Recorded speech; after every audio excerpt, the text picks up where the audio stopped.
Good evening, everyone. Hello, my name is Angela Fullwood, and I am the Supervisor for Family and Community Engagement. And with us today, I have Kiana Williams, who is the coordinator, our African-American coordinator, African-American and multicultural coordinator for Hillsborough County Public Schools, and our executive director, Dr. Felita Lewis. She is here with us today. This is our Black History Month series, looking at all of the historians in Hillsborough County and the surrounding and the Tampa Bay area, put it that way. Tonight we are featuring Mr. Charlie Walker. Who is Mr. Charlie Walker? Now we know that Mr. Charlie Walker's there's a school named after him. I'm sure those of you who are in here have heard of Walker Middle School. Yes, Walker Middle School was named in his honor. But why? We want to know, why was Walker Middle School named in honor of Charlie Walker? What did he do that was so great? Guess what? We have his daughter, Mrs. Curtis Wilson, here with us. She is 94 years old. Yes, 94 years old. And she's going to brag on her daddy. She's going to talk about her daddy and tell you all the great things her daddy did. And we also have with us the granddaughter of Mr. Charlie Walker, Mrs. Linda Arenas. She's with us also. But guess what? It's like great men have great children. And so she's going to talk about some things in that area of growth. We're going to start right now. And so welcome, Mrs. Wilson and Mrs. Arenas. Thank you all for being with us tonight. We're so excited. I want to start off. Oh, you are so welcome. I want to start off by so as we attempt here to gain more knowledge and understanding of who Charlie Walker was, can you talk to us a little bit more about how your dad made it possible? How did he make learning possible for Black children in the Citrus Park area? Start from the beginning. From the beginning? Yeah. Yes. Yeah. Yeah, well, when daddy moved to Florida from Georgia in 1923. And he and my mom had 5 children when they moved to Florida. They lived in Port Tampa briefly. They stayed there 1 year, maybe a little longer than a year. My daddy cleared land for a living. He cleared the land for Gandy Bridge on the Tampa side. When he first came to Florida, he came, I better back up and say this, he came to work in the hotel industry as a bellhop. But after 1 day as a bellhop, he knew that was not what he wanted to do. And so he just did odd jobs in Port Tampa until he heard Mr. Gandy wanted somebody to do this clearing. And he decided that that's what he wanted to do. Never had done that type of work in his life, but that's what he chose to do. And he was able to get the tools that he needed, everything hand tools. And he did such a great job. He went around and sought men until he found enough to help him. He ended up with 9 in all, not at first, but ended up with 9. And so when he finished that job, he did such a great job, the word was out. And he got the next job was in Citrus Park, and that's where the school is. So we went there to clear the land around that big lake, Lake Keystone out there. The first job, I forgot the family's name that he worked for. But when he saw Citrus Park, this is where he knew he wanted to raise his family. And then he moved him from Port Tampa to Citrus Park. And when he got there, no school for Black kids. And my daddy has always been an advocate for education because he helped to educate his sister, his baby sister. Um, and he up, you know, uh-huh. And he always wanted, he wanted an education too, because he only went as far as seventh grade, I know. No, he went to ninth, my mom went to seventh grade. Uh, when he saw that there was no school in Citrus Park, that concerned him greatly. So he went to the school board to inquire, and they told him that, you know, that there would not be a school there because the place was, you know, wasn't populated that much, and they wouldn't be able to build a school for just a handful of children. And so Daddy wouldn't take no for an answer. So he kept going back. He went back after the first day, and then he went back the second day and sat there. He went a third day and sat. And on the fourth day, they decided that they would listen to him.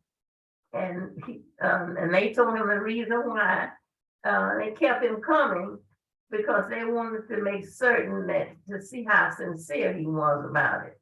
And that's why they did. They knew he must have been serious if he kept coming like that. And they said, well, we'll build a school, but you're going to have to find a teacher. He said, because you're in a rural area and there's nowhere for them to live. And that was not a problem. Daddy said, I can do all of that. And he did. That's what he did. They said, once they said, we'll build a school, but you're going to have to get a teacher. So he had met Miss Barbara Allen. She had been recently widowed, but her husband was a wealthy landowner and left her with a lot of land. And so she agreed to donate the land for the school. So that was one hurdle covered right there. Didn't have to worry about when to build the school. And then once they built the school and needed to find a teacher, she was the one who went with them every day, you know, going around in the county and around in the city. But she knew people. Daddy didn't know that many people. But she had been here. She had been out there because she had how many children did she have? Six. Yeah. She had 6 children and she had educated her children. And but they went to school in the adjoining county, Pasco County in Odessa. Now, where China Middle School really is not in Odessa, because Odessa is in Pasco County. And that's another question you need to ask. Why is it called, you know, why are they saying the school is in Odessa? Yeah, we're gonna get to that later. Yeah, but anyway, that's how the school got started. And he did find a teacher. And the first teacher stayed, she stayed a full year, but she didn't come back. Just that's what they had told him. You're not going to be able to get a teacher out there. And that's exactly what had happened. And that was because back then the distance was really far. The distance. For us right now to drive to Citrus Park is maybe about 30 minutes. No places to live because the closest neighbor were like 3 and 4 and 5 miles, 3 and 4 and 5 miles away, longer than that. And there were only two families out there at the time. And that was the Lewis family and the Allen family. That's as far as I know. And then the Walkers came. Yeah, but right. Go ahead. What? No, the Mannings, when did they come out there? Oh, the Manning, oh, much Much later. later. Yeah, much later. Mhm. And they didn't have any children. Oh, No, they go to school. oh, thank you. Okay, Mhm. so the first teacher was, what's her name? Uh, I didn't bring those names. I didn't bring those names with me, but I think her name was a Miss Ballard. Okay, Miss Ballard. Ballard was the first one. hmm And Miss then Ballard stayed 1 year, correct? well, only 1 year. She Okay, stayed 1 year. Um, and then Mrs. Allen's, Mrs. Barbara Allen's baby daughter, by that time, she had finished 1 year at Spelman, and Daddy taught her into teaching. So she stayed out of school 1 year, and then even she taught 1 year. That was her first year. She was 20 at the time. Mhm. And she had 1 year spelling.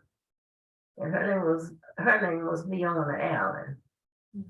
Uh, and they had a different teacher each year for the first 5 years.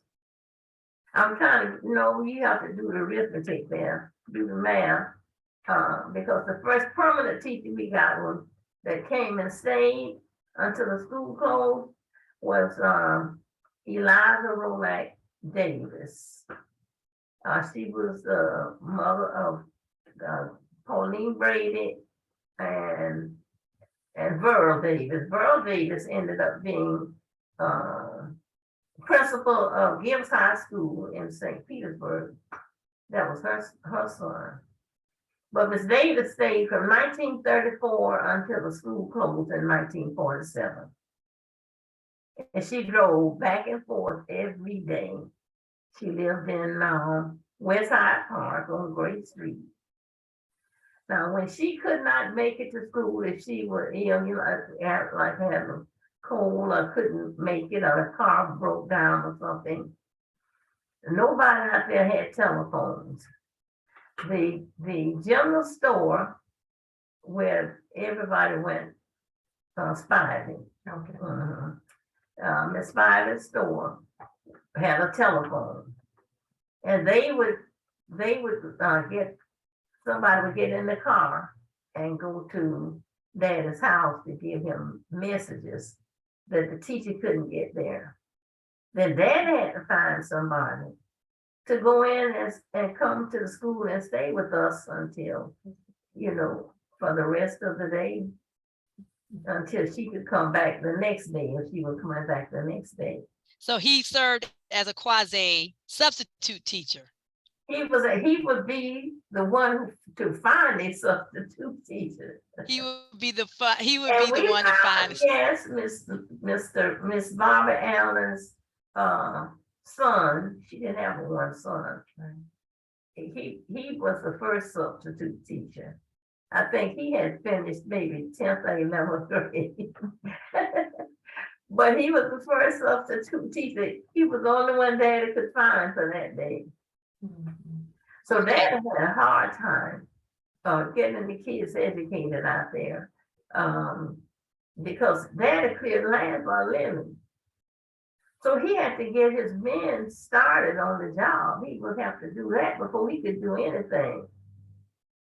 So it was really tough on him, but it never bothered him. It never bothered him.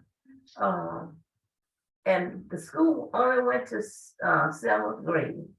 Once you finish 7th grade, Black kids, the parents had to find a way for them to go. If they wanted to go in the foreign school, that's what they had to do. They had to either go live with a relative somewhere, which is what I did. They I went to Arcadia to live with my sister who had married. I lived with her and her husband. He was an AME minister. But anyway, back to the substitute teachers. That's how Daddy would have to do it. He would have to find different people he had his wife's sister-in-law, my mother, her sister-in-law was a sub. When he couldn't get Mr. Raleigh, he would have to go get her. And she had, I don't know how far Jadaville had gone in school. I think she probably went to 8th or 9th grade. But that's how Danny did. He kept the school open. He kept it going. All right. So you talked. Really sincere. Yes. So you talked about the day there was a car that drove up to your house. Yes. Tell me about that story. Yes. That Armwood High School. Armwood High School is named for Blanche Armwood. Blanche Armwood was from the Nova Sessa, Selfner, from Selfner. And she was a very brilliant person because she had finished college by the time she was 19. And they had made her supervisor of Negro schools. So when we didn't have a teacher at the end of the year, that particular year, that teacher said she wouldn't be back. So when they saw Miss Armwood drive up in the yard, they thought that was the new teacher, teacher coming. And when she came, she got out of the car and she told them, said, Reverend Walker, you're going to have to do what the other parents doing. You're going to have to find a way, somebody for them to live with in Tampa or one of these other places close by, if you want them to go in further in school. And they were so disappointed because they thought she was the new teacher. And they were so upset. Daddy said they cried, the kids cried because they were so disappointed. And they thought for sure that she was going to be the new teacher. But she came to bring them the bad news. So that is so awesome. I love how your father was so tenacious with making sure that the kids in the Citrus Park area was educated. So can you describe a little bit more of the obstacles that he faced to start that school for Blacks, and then that building? I don't know if everyone knows, in the Citrus Park area, there's a little schoolhouse that sits there, and it's still standing right now. Could you tell us some of the obstacles? Years. It's been right there since 1926. The kids started school that September of 1926 in a brand new building. And a little red schoolhouse. It was an exact replica of the ones for white kids up on South Gun Highway. That's the one on the South. Yeah, it was an exact replica of it. Little red schoolhouse. It isn't red anymore because I think I told you that the two congregation worshiped in the schoolhouse. They were given permission to put a pulpit and a riser inside the schoolhouse because the teacher's desk was right in front of the pulpit, and the blackboard. You had to get up on the riser to get to the blackboard. But anyway, on the first and third Sundays, the AME congregation worshiped in the schoolhouse, and on the second and fourth Sunday, the Baptist congregation worshiped in the schoolhouse. So that made it, I forgot the question. I don't want to get too far. Obstacles and getting the school. Right, yeah. Keeping the school going. Right, to keep keeping it going. And that was one of the ways that we kept it going, because the two congregations, kept it up, as far as maintenance was concerned. If they need anything, since they were using it, they didn't expect the county to do things like that for them. but he kept the school going. The school kept going. But anyway, when they finished seventh grade, that was as far as the county would go with it. So he went back to the school board again, and he said, if you give me a school bus, I will drive it for free. I'll drive it for nothing. So we can get the children to high school. Uh, but they did pay him. Now, when I went before the board, I didn't know that they paid him. Nobody had told me, but I found out from one of my oldest siblings that they did pay him. They paid him $35 a month to drive the school bus, and guess what? The school bus was painted black. I had one of my brothers refused to ride on it because when they got to Middleton High School every day, the children laughed at them when they drove up in a black school bus.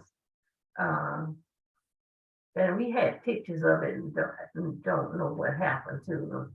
Because nobody wants to believe that Daddy drove a black school bus, but he did. Now they paid him $35 a month, but I think, did I tell you that they furnished a bus for the white kids to go into high school? They did. But black kids' education ended at seventh grade because they didn't furnish a school bus for them. That's why Daddy went back to them again and ended up with a black school bus. And one of my brothers refused to ride on it. Before he would ride on it, he joined the service. He quit school. He wouldn't ride on a black school bus. Wow, that's yeah. so your dad served as the as an advocate to open up the school. He was a teacher recruiter. Yeah. He was a substitute teacher recruiter. he was a bus driver. But he also was a Baptist minister, a businessman, as you stated, a land clearer. Right. Tell us other ways how he used his land. How did he use his land? The land that you all lived on out in Citrus. Oh, the land. Yeah, well, we had 10 acres to begin with. One of the people that he cleared land for, he cleared land for that's who he bought the property from. The first 10 acres we owned out there, he bought it from her, $5 a week is what he paid her. Yeah, but that's how he paid for that 10 acres of land. But then he ended up with 50 because he bought 40 more. And that was, you know who bought that from. You know the name of the land that they bought that from.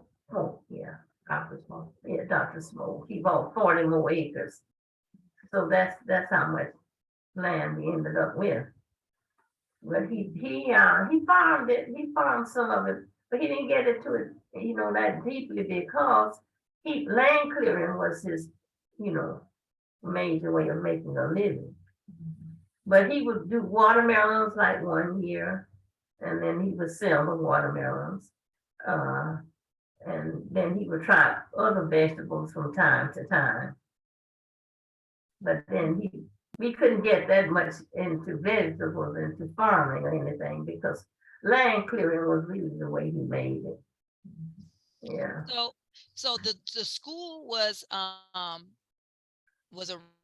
for a short period of time, but there are some great names, some greatness came through that school. Could you give us a few samples of the people who graduated The people who graduated from that school? Yes. Yeah, Raleigh Allen Jr. Was the first Black veterinarian in the state of Florida. He was the first graduate of Florida A&M, all A graduate, in the class of 1948. If you want to check me out, he graduated in 1948, all A's. He was the first all-A graduate at that time from Florida A&M. And he ended up, when he retired, he was Dean of Veterinary Medicine at Tuskegee. And he graduated from Citrus Park Colored School. That was the name of the Citrus Park Colored School. Yes, we had her father who owned a lake, Walker's Lake. It was called Walker's Lakefront and Walker's Lakefront and Motel Resort Back in the 60s. back in the 60s, from 60s until 1972. Well, That's that's when he was, yeah, when he got. that's when he passed away in 1972. And he was proprietor. Now that was Walker's Lake was the place to go during the 60s. It was a very popular place, very nice place. Had a coffee shop and a 15-unit motel. Wow. Um, So we I've heard had stories about six, Walker's Lake. yeah. We had five career military. Five. We had a licensed funeral director. I think that's Medicaid. Medicaid was licensed funeral director. And my youngest brother was the first black grad of the University of Tampa. And he was third in command at Anheuser-Busch because he was supervisor of quality control. The first black registered bacteriologist in the state of Florida. We had named some more people, and your mother, her mother, was supervisor of elementary education. We had one principals, your uncle Alfonso, and who else? Well, she was a principal before she was a supervisor. Yeah, my mother, which was the granddaughter of Barbara Allen. Yes. So it was all like the Allens, the Walkers, the Lewises all together. It was a family community. Now, I'm the youngest of all of those, of the, I guess, children. Right. And then we have my children, grandchildren are around too, but for that reason, my mother became a teacher. Now she married young, but her oldest brother, James Walker, insisted or helped her to finish college.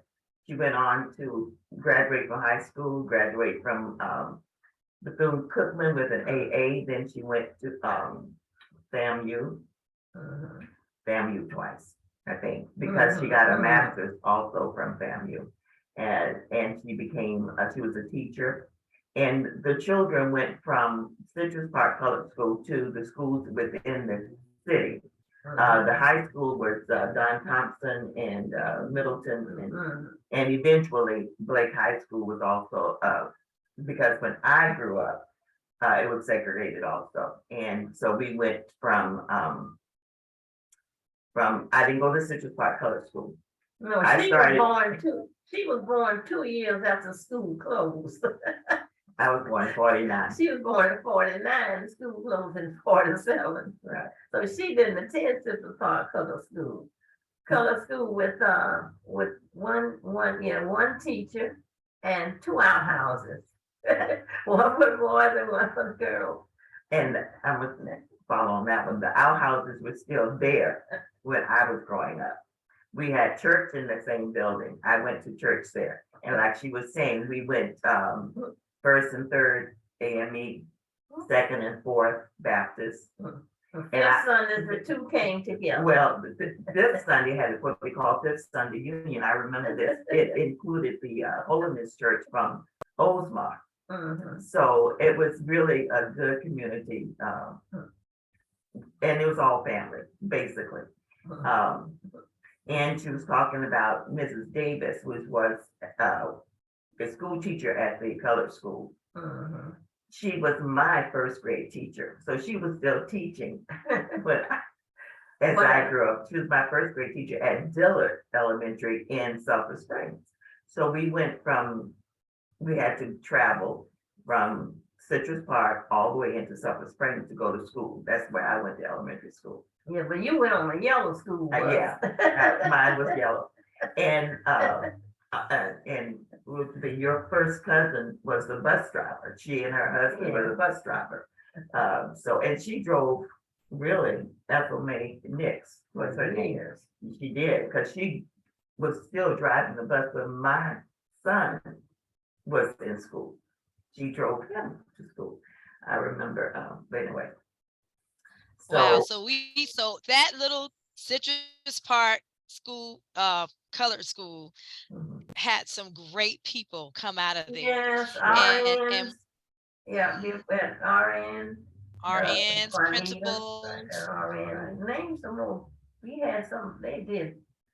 We had more than that. Oh, Curtis O'Neill Dexter, laboratory technician, worked at Tampa General for 30 some years.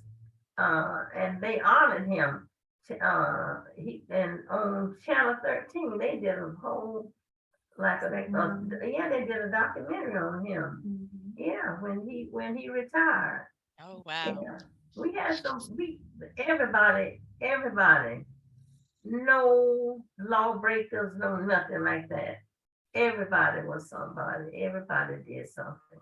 So Yeah. now we've been doing these webinars. So we've done on Blanche Armwood, and you spoke about her.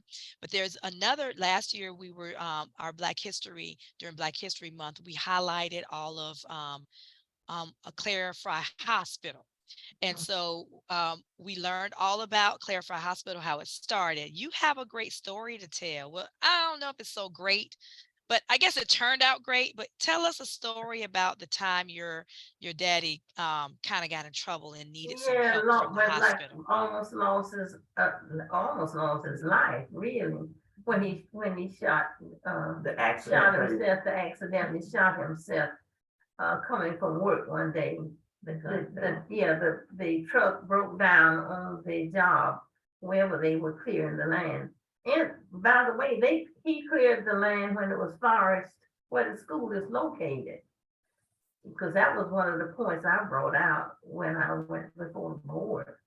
Yeah, he cleared that land for a Mr. Singletary, I think it was Singletary. But that he was coming from work that day, and he always took his shotgun. I told you that's how he supplemented. He would buy, get a rabbit or two. Yeah, things like that. That's what he would do. And protect himself from snakes. I forgot to mention that the other day. He was, because the woods was full of rattlers, and anyway. He had a tool over his shoulder that he was bringing home, and it started to fall off.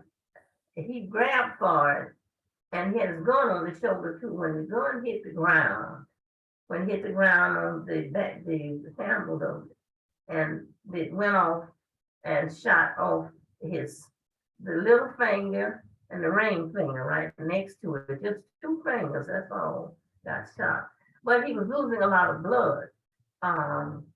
When he was walking, he saw a car coming.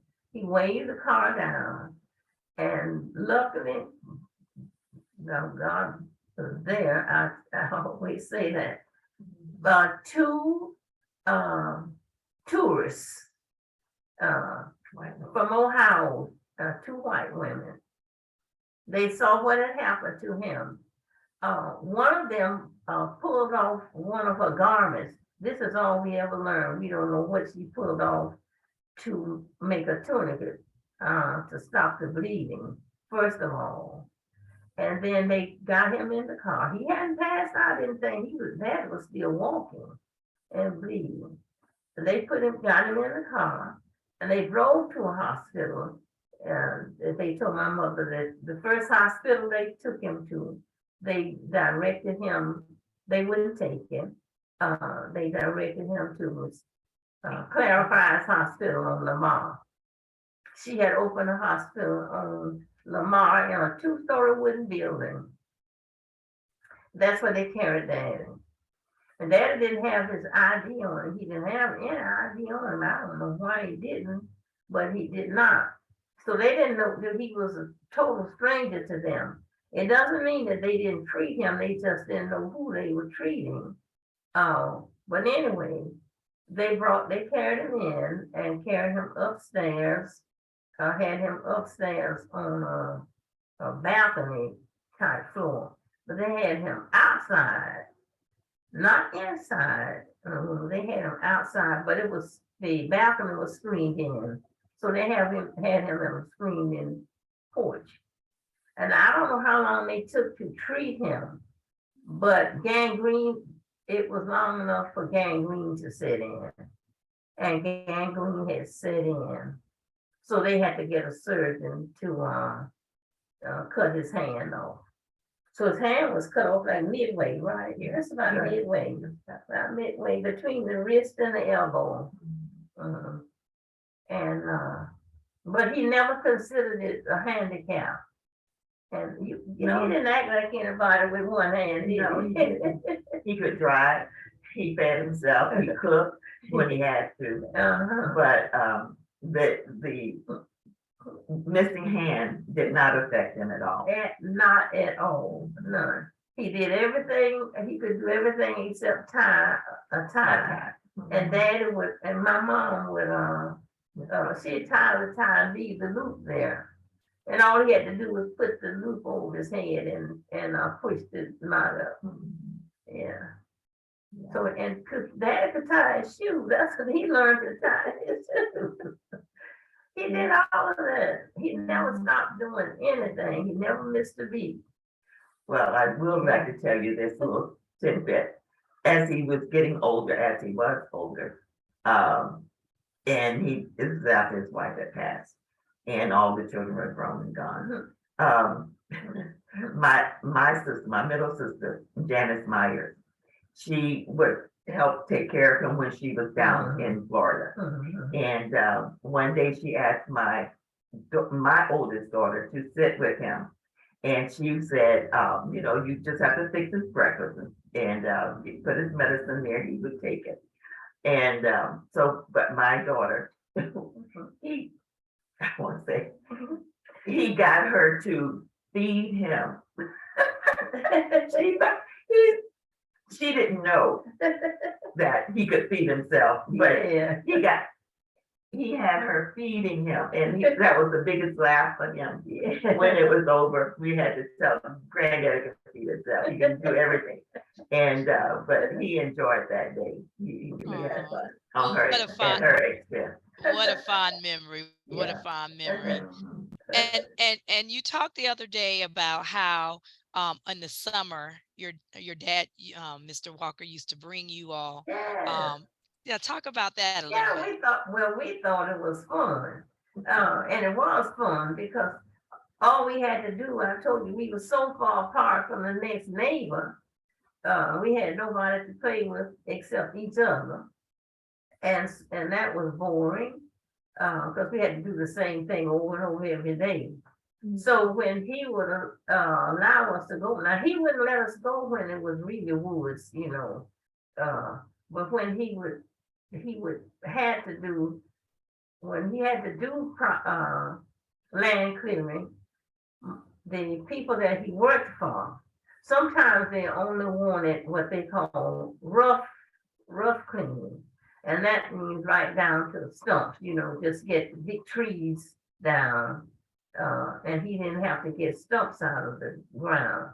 But when he had to do what he called brush clean, that means that everything had to be cleaned off, stumps and all, and had to dynamite the stumps out. And so Mr. Gandy had to sign for him, when he did Mr. Gandy's work, had to sign for him to get the dynamite. So they wouldn't sell it to Daddy. They didn't sell dynamite to black people back in those days. They wouldn't sell dynamite, but Daddy was able to buy dynamite, and then pretty soon he was on his own, and he was the only. We were told that he was the only black man he would sell dynamite to.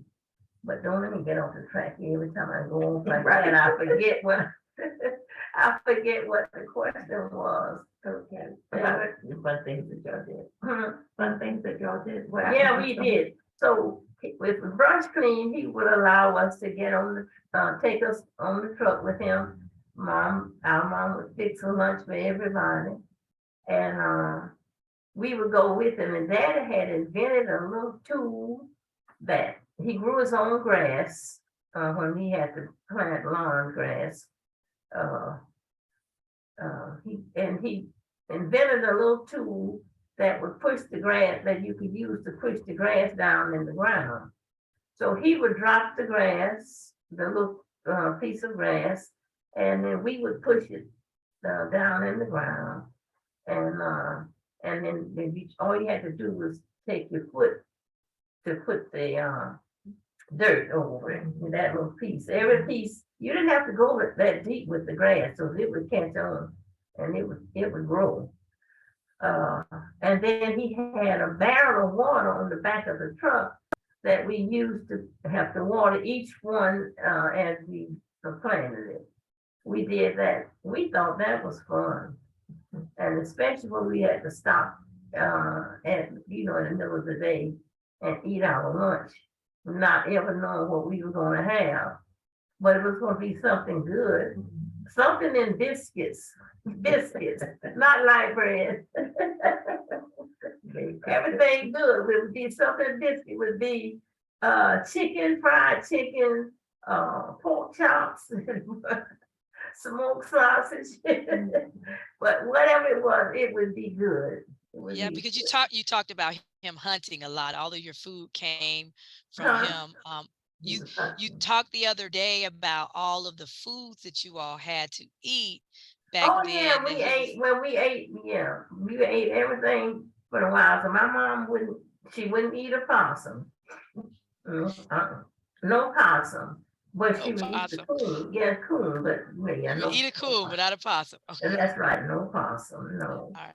And she would eat the turtle out of the water, but she wouldn't eat one that was the ground one, the turtle that was, in the woods. She wouldn't eat that one. And nobody wants to believe this. We had hogs, we had hogs, we had 2 cows, we had plenty of chickens. And what else did we have? We had a goat. Well, when I was growing up, we had the chickens, the cats, and the hogs. Anyway, and we have hog killing once a year. And then Daddy had a smokehouse that he would smoke, meats and bacon and sausage and all of that. We had all of that.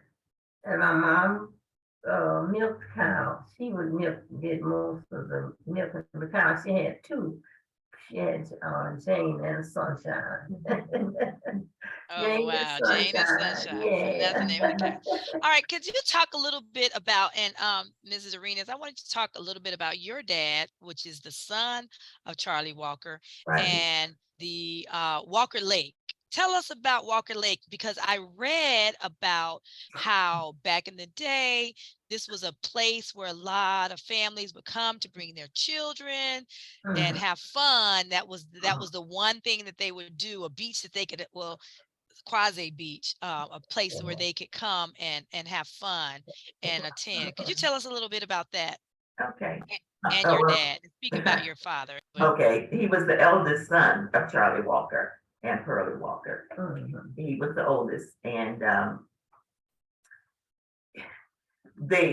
when he got married, they received a piece of property which was on a lake, and it's called Raleigh's Lake. I think it was Raleigh Lake or Allen. At that time, it was Raleigh Lake. Raleigh Lake, Because Allen Lake was Dave and Kelly. right, over on Lake Pretty, off of Lake Pretty.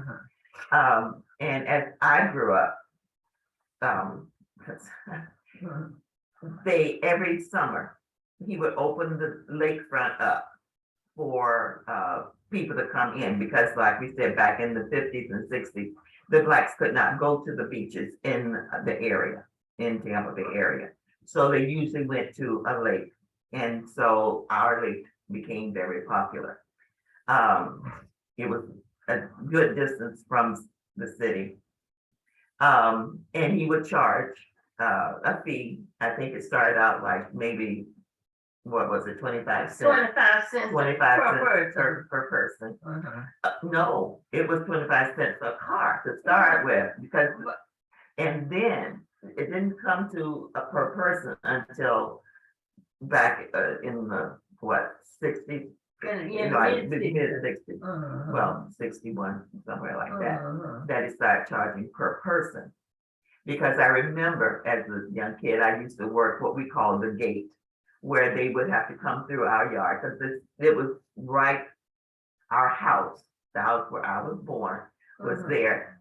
And Daddy had added to the house, and it's like a carport.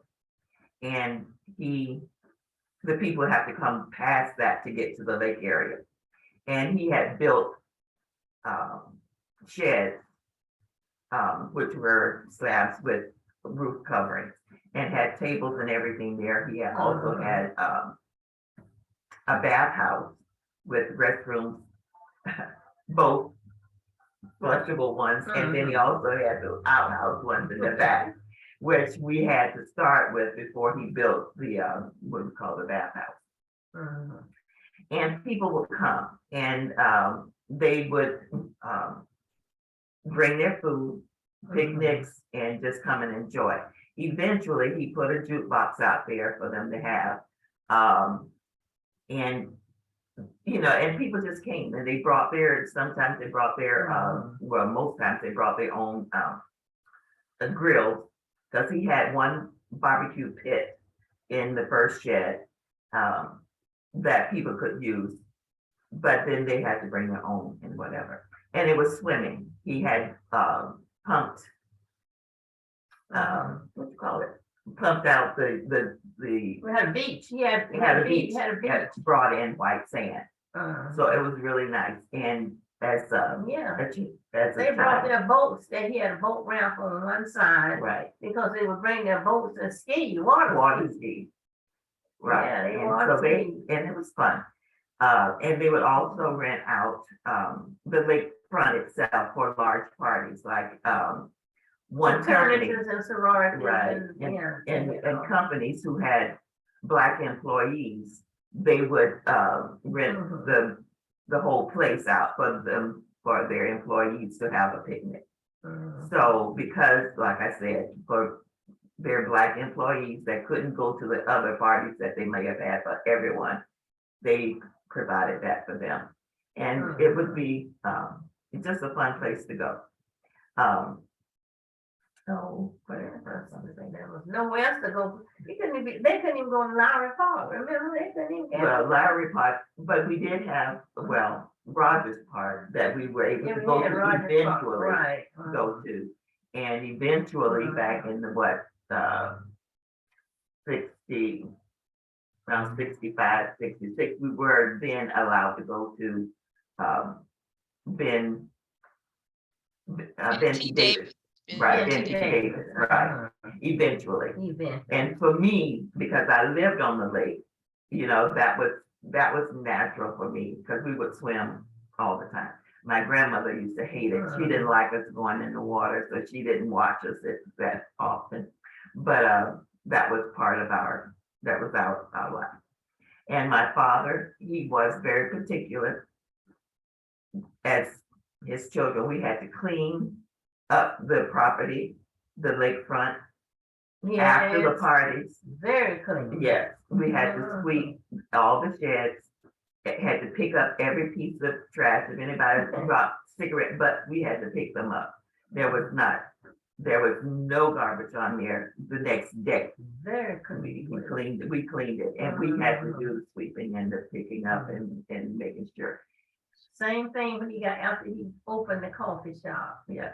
He built a home across the street, and the old house was he converted it and turned it in. And he had a coffee shop, and he sold just fast food for us, hamburgers, French fries, chicken sandwich.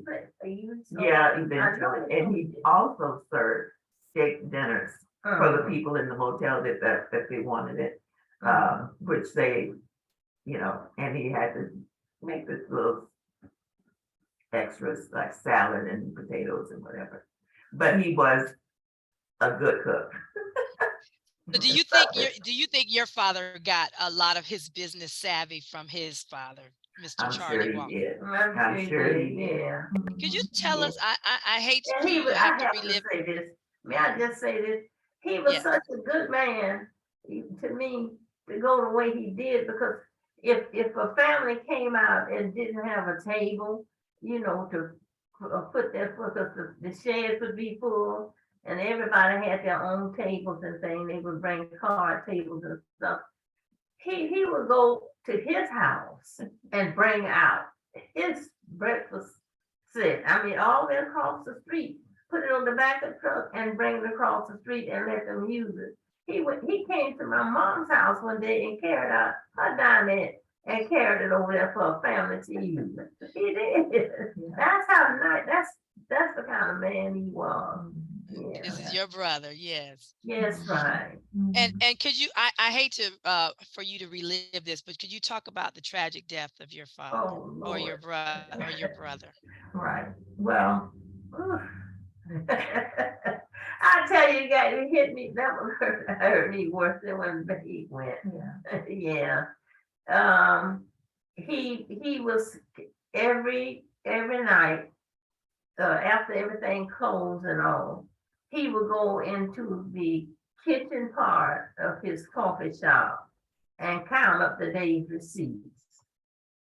And this young couple when he advertised in the newspaper for a couple, he wanted a married couple to come, and he was going to let them stay in one of the units, and so that they could just be, just help him. He really needed that kind of help, somebody that he could trust and all. And this young couple that came out and posed as a married couple, they were not married. He had planned the whole thing, how they were going to do it. They were going to stay there long enough to see what he did at the end of the day and when he counted his money up. And that was all in the plans when they went and hired themselves. They pretended that they were a married couple. And he allowed them to live in one of the units for nothing. And what I don't know what their duties were. What did they do? Well, I'm sure they were cleaning Things like that. cleaning the room after the guests left in that. The guest rooms. But anyway, when the family came, the first Sunday in August 6, 1972, they found out that when he counted his money, that's what he was in there doing, counting his money, and the day's receipts. When this group came in there, there was 6 of them, right? I think so. 6 of them. 2 girls and 2 young ladies and 4 guys. And then one of the youngest one of the group is the one who actually shot him. And then they robbed him after they shot him. And then when they took the broom and off the mop thing off the wall to poke and see if he was really dead, then that's when they took all of his money and his wallet, everything, and they got on the road going to Detroit. And one of them had an aunt that lived in Detroit, and this was in the middle of the night on a Sunday night. And when they got to Detroit,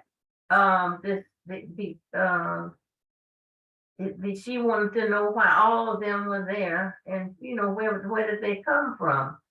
But all of them were tired because they had been driving nonstop. And when they went to bed, she went and checked in one of them pants, and my brother's wallet was in there. Wallet with his ID, even had his driver's license, all that still in there. And that's when she called her sister back in Tampa, and the sister told her what had happened. And by that time, uh, the law had already found out, where they were. It wasn't an overnight thing, but they did find out where they were right away. Because one of them had his girlfriend with him, and she was expecting. She went into labor, and they went into a hospital somewhere between Tampa and Detroit, and she gave birth to the baby, and they stole the baby out of the nursery soon after they got it in there, and left with the baby was just hours old. Her name she just stopped long enough to give birth to the baby, and then they stole the baby out and kept going to Detroit. But they found him, and he's still in. The one who masterminded it is still in prison, and the young boy who pulled the trigger is still in Chattahoochee at the mental hospital in Chattahoochee. But yeah, that was a sad story. I read about that story, and Yeah. I wanted to know how that was connected. So that was Mhm. the oldest son of Mr. Mhm. Charlie Walker. So as Mhm. we close, because we're coming to a close now, I just want both of you just to give brief, based on Charlie Walker's guidance, his advice as a father. What are some what is the life lessons that you learn in our living today? That I learned you don't give up. Because Dad always told us don't ever give up. That's how Daddy used the Bible a lot to, I say, to punish us, because instead of getting a switch or his belt, he would get the Bible, and we would wish that he would give us a whipping so we could get it over with, because that was, but he had to. We got a little mini sermon every time we did something that he wasn't pleased with. Yeah, but he was a good dad, because we even he would let us play, even though he was a Baptist preacher, he would let us play we call it Graffanola then. We had a big one, the one you had to wind up, and uh, and he would let us play records, and he would let us dance and have fun right there in the house. He was a good daddy. But he made us study every night. We had to study, and if you told him you didn't have any homework, he would make you study the dictionary. That's what he would say. Get the dictionary and learn some new words. You had to do something. You couldn't just say, I don't have any homework, because he'd give you some homework. Get the dictionary, he said, and give me the meaning of 2 or 3 words. Yeah, he was all for education, I tell you, and he did all he could to see as many kids graduate as possible. And it's so interesting. I forgot to mention that he didn't get his. How old was he when he got his high school diploma? He did all of that for 73, all the children. 73. 73 years old when he got his. 73 years old, he decided to go to the seminary in Lakeland. Mm, And that's when he got his high school diploma. yes. Daddy was 73 years old. All right. Well, thank And you he used to so much. have me teaching him That's the right. verb usage. Yeah. That's right. That's right. Yeah, he would have me teaching verb usage, and I would have his choice, multiple choice, is, are, was, and were, when to use that. Yeah, Hmm. I'd make the sentences for him, and he would get them right. And if I had one, he said, "Now that doesn't sound right." I said, "Well, it's right, Daddy." Yes, our subjects and our verbs have to agree. Well, thank you all so much for being with us. It's such an honor and a pleasure. I am just extremely excited to know all about your father, your grandfather. You all are really truly blessed to have had him in your lives, and to be a member of the Walker family. I am just so honored. And I just want to thank everybody for being with us tonight. Thank you all so much. And until we see you next time on February 20th, we're going to talk about Garland v. Stewart of Stewart Oh, Middle School. oh, So wait a thank minute, you all. who Yes, Garland? Oh, Garland v. yeah, Stewart. Mr. Yeah, Stewart, yeah. on Yeah, I knew him too. February Mr. 20th. Stewart was our neighbor. We called him, yeah. It's Okay. such a you. Yeah, Yes, he you was, know. well, he was yeah, but from the funeral home, he was our neighbor, he was right down the street from the funeral home, walking distance. Mhm. For those of you who don't know that Mrs. Curtis Wilson was owner of Wilson's Funeral Home here in Tampa. Mhm. So, all right, with that, I want to say good night to everyone. Please grab a hold of the YouTube channel, and this recording will be there. You can share it with your family and friends. All this rich history right here we got going. Please share it right here in the Hillsborough County Public Schools backyard. We're All right right. here, right here. It's right here. Thank you all. Thank you All all. right, Thank you. Thank you, thank Thank you. you. Yeah.